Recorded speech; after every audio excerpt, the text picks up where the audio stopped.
Jagakan diri anda dari kecelakaan jalan raya.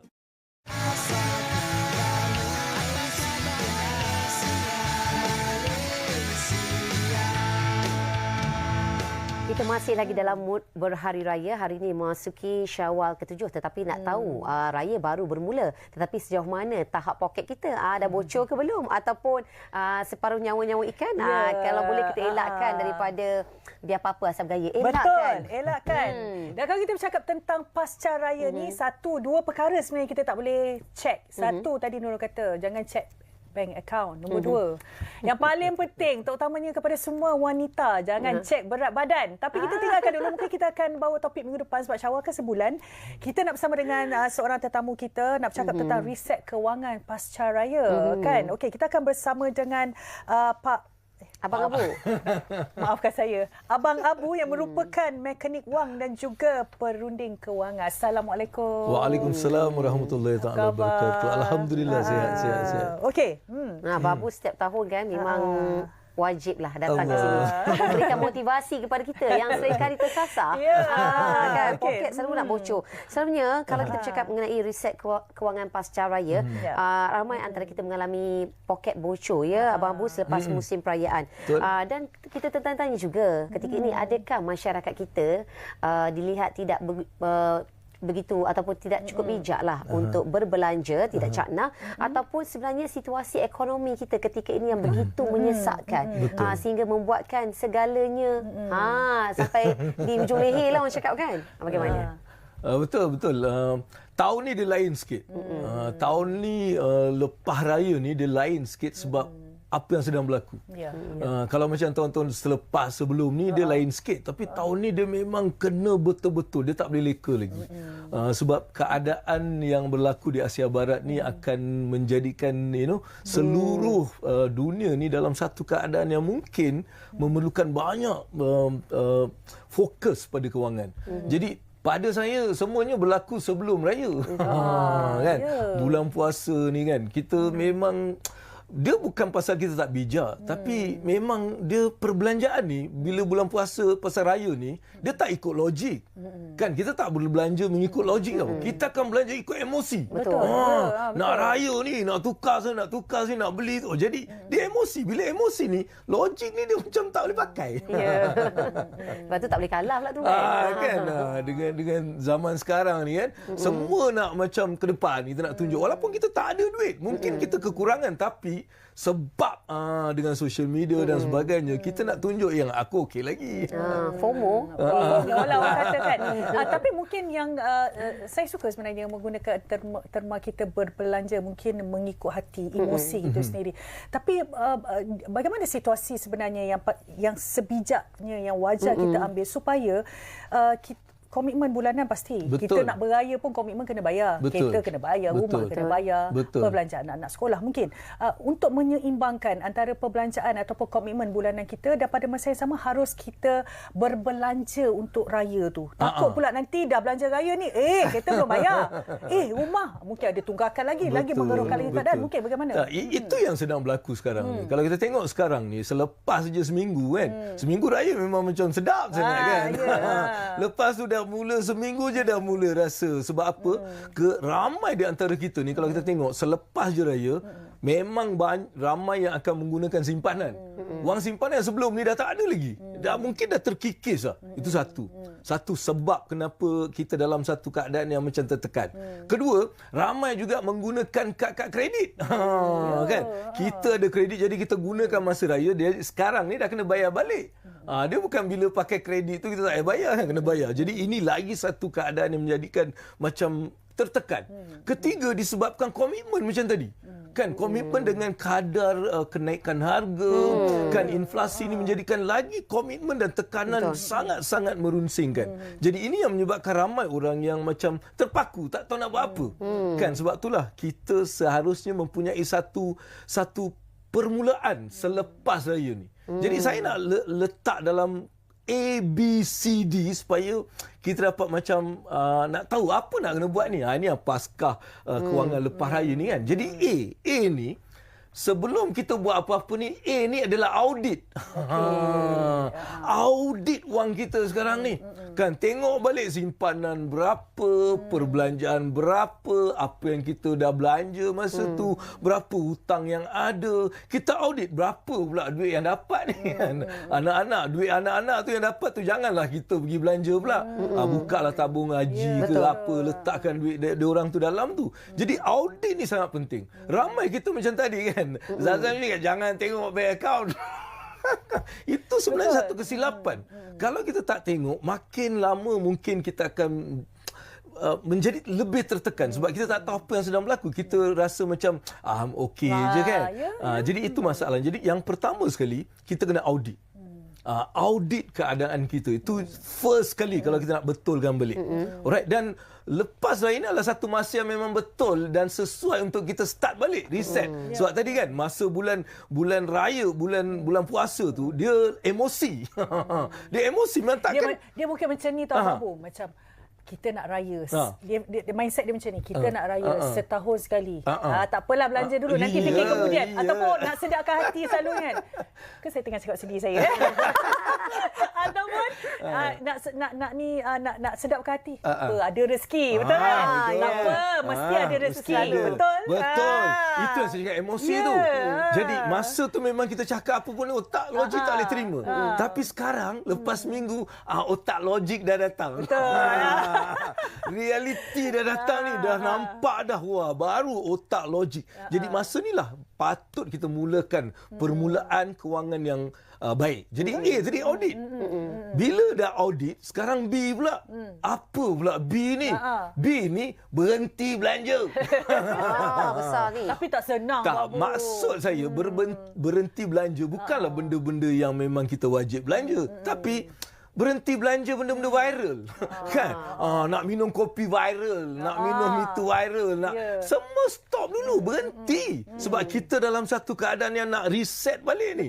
Jadi kalau kita tak buat benda tu, dia akan tak ke mana juga. Okey, berhenti belanja online.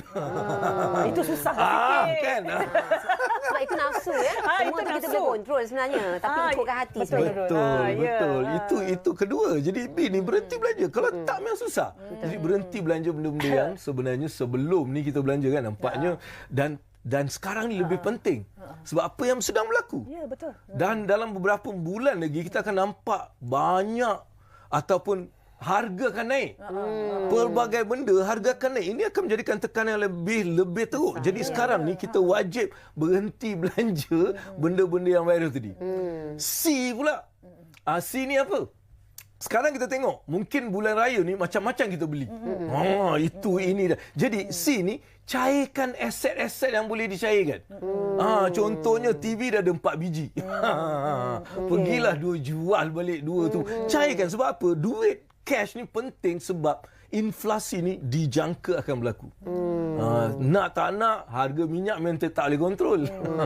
Tapi kita boleh kontrol cash flow kita. Jadi kita perlu buat persediaan dengan tengok benda-benda yang mungkin ada yang perlu kita cairkan. Tak guna kita simpan. Jadi itu adalah C. Cairkan. Cari. Mesti ada punya. Kan? Ini yang ketiga tadi. Dan D ni pula, kita sekarang kena dapatkan ilmu-ilmu pula. Ilmu-ilmu sebab apa yang sebenarnya tadi, dia bukan orang ni tak pandai mengurus whatever. Cuma mereka kadang-kadang tak tahu apa nak buat. Dia tak ada satu sistem. Dia tak ada satu structure. Nak menyimpan pun kan ada sistem. Kan? Tapi macam mana nak simpan? Orang tak tahu. Sebab dia selalu cakap, alamak gaji aku 2,000. Belanja 2,500. Nak simpan macam mana? Jadi sebab tu kita kena ada sistem menyimpan, structure yang balik. Jadi kita dapatkan ilmu-ilmu supaya kita boleh betulkan balik. Jadi ini adalah 4 benda yang sebenarnya kita perlu buat selepas raya ni. Maksudnya dah 7 hari ni saya dah tahu sebab ramai yang dah telefon saya pun. Kan? Jadi saya harap pinjam duit ke? Tak. Ayat kan. Bukannya nak cari solusi. Itu solusi terdekat. Saya memang boleh bantu. Bantu bagi ilmu je. Ya, okey.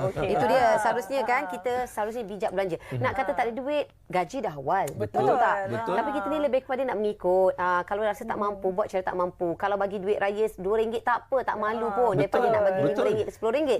Yang padahnya, yang periknya poket kita sendiri. Okey, Abang Bu, kita nak tanya juga. Untuk Abang Bu ada cakap tadi, seharusnya kita lebih merancang. Tapi dah nak kata, tak boleh nak katalah sebab perkara dah berlaku. Betul. Sekarang ni dah terbelanja. Ayat ya, tak sengaja. Itulah dia kan. Tapi kita masih mempunyai masa untuk memperbaiki dengan apa yang dah berlaku. Mungkin apa yang Abang Abu dapat kongsikan tips perbelanjaan supaya mereka tidak lebih dilanda keburungan akibat poket. Betul, dia kena ikut sistem balik. Contohnya, dia ada satu sistem kaedah. Bila dapat duit ni, macam mana aku nak habiskan duit ni? Ke mana dia nak pergi? Sebab tu kita ada dalam compass wang. Dia panggil dia compass wang. So, bila kita dapat duit 100% kita dapat kan? So, daripada 100 ni, 60% ni adalah untuk kita punya keperluan. Makan, minum, duit bil, duit air, duit itu, duit ini, duit bini, duit bini, duit bini, duit bini. Banyaknya kompak. Lima dia satu bini tapi belanja macam 4. Belanja macam 4. Allah minta maaf. Orang rumah tengah tengok. Betul. Jadi itu adalah 60%. Selepas tu 30% ni perlu kita buat persiapan untuk simpanan, untuk pelaburan, untuk mendapatkan sedikit ilmu untuk kita boleh bantu menjana kewangan. Jadi 30% kita perlu bagi 30% ni untuk benda-benda macam tu. Dan lebih 10% tu je lah yang kita boleh gunakan untuk apa-apa. Contohnya kita nak makan lebih sikit ke mungkin itu 10%. Jadi kalau kita boleh buat benda tu maka kita boleh mengawal. Tapi masalahnya bila kita tengok ramai orang dia berbelanja keperluan tu je 90%. Kan kalau gaji 2,000, 1,800 kita dah belanja kat sana. Jadi itu sudah lari. Dia macam diabetes. Kan kalau tak kawal dia akan jadi teruk. Jadi itulah yang perlu kita ada. Dia ada sistem 60, 30, 5 dan 5. Mungkin Abang Abu dalam konteks ini apa yang kita perlu titik beratkan ataupun kita fokuskan sebenarnya dalam kita merancang kewangan, kita back to basic. Kita harus mengenal pasti apakah itu keperluan dan kehendak. Betul. Okay? Kalau kita mencampur adukkan kedua-dua elemen ini, pastilah dari segi susunan kewangan tu tak cantik. Dia basic. Dia back to basic. Dia bukan berapa banyak duit yang kita dapat tu.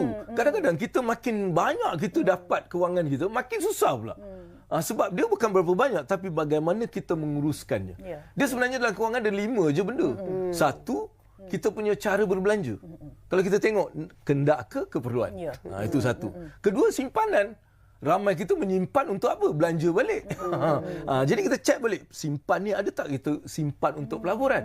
Dan bila kita datang buat pelaburan pula, adakah kita melabur dalam benda yang dinamakan asset atau liability? Jadi kita cek benda-benda macam tu. Kedua, utang. Utang ni kita buat apa? Utang ni kita bayar kat mana? Ini satu lagi kesilapan. Utang. Ramai orang yang kaya ni dia utang. Tapi dia utang baik. Aset mungkin. Dia berutang untuk membeli aset. Tapi ramai yang susah ni, dia berutang untuk membeli liabilities. Maksudnya benda-benda yang mengeluarkan duit. Dan akhir sekali dari segi pendapatan. Bagaimana kita boleh menambahkan lagi pendapatan? Jadi kalau kita tengok 5 elemen ni lah menyebabkan seorang tu baik atau tak baik dalam kewangan. Itu dia. Kita tahu juga. Macam mana tadi Abang Abu ada cakap. Sesak macam mana pun jangan pakai duit anak. Okey. Itu dia. Itu ayat yang paling common lah. Tiap kali raya mungkin anak terpakai duit anak. Apa-apa sesak kata nak ganti tak tahu bila, tak tahulah, tak tentu.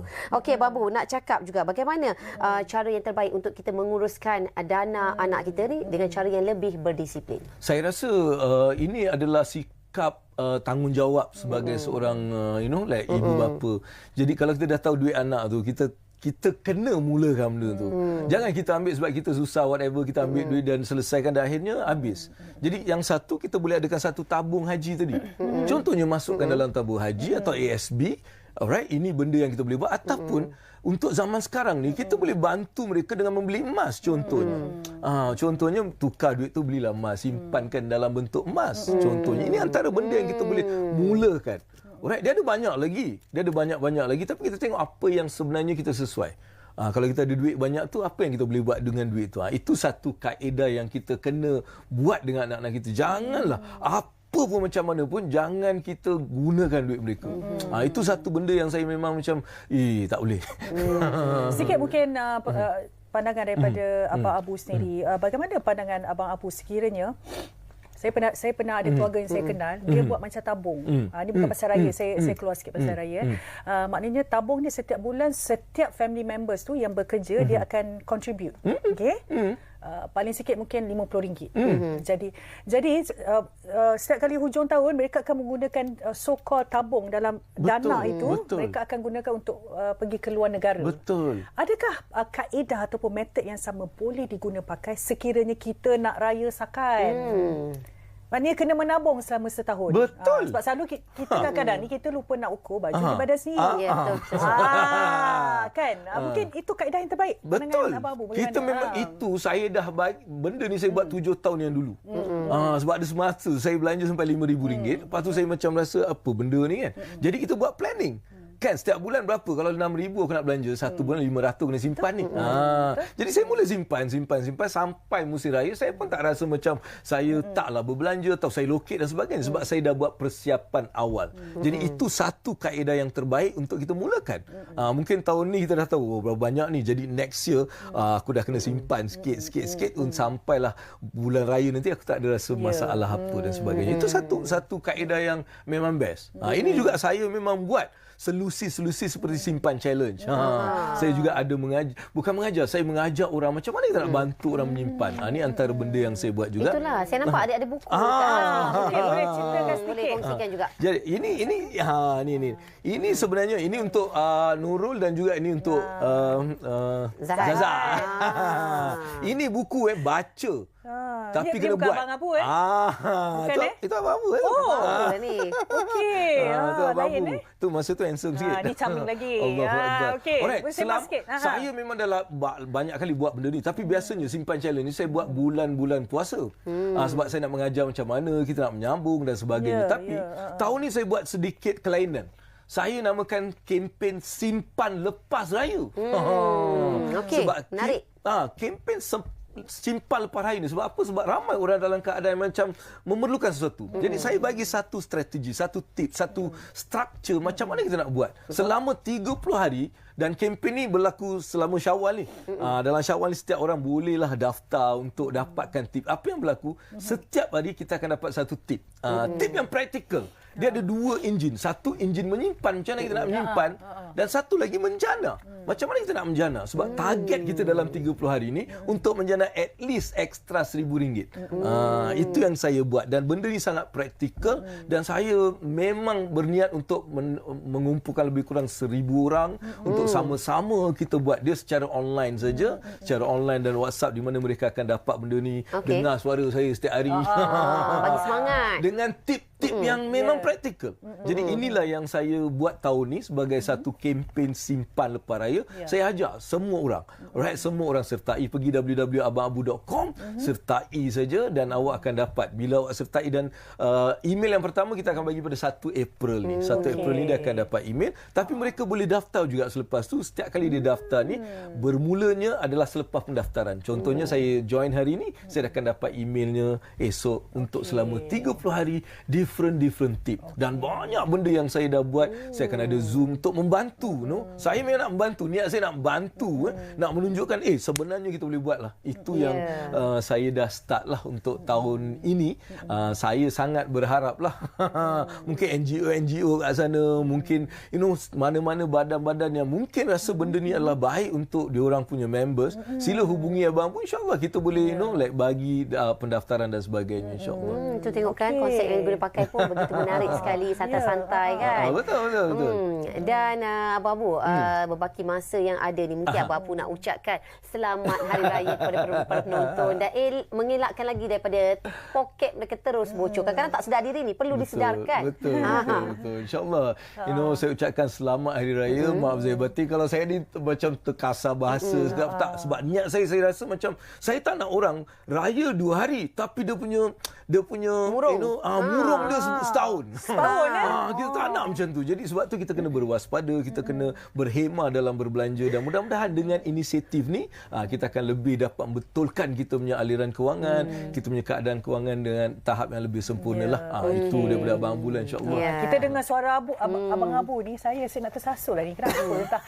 Kita dengarkan suara Abang Abu ni sebenarnya kita boleh rasa dia punya vibe, dia punya semangat tu untuk kita nak berjimat-cemat untuk kita menjadi financial freedom. Financial independent. Independent lah. Freedom jauh lagi. Freedom jauh Freedom jauh kena duduk, insya-Allah. Dia financial fit dulu. Fit.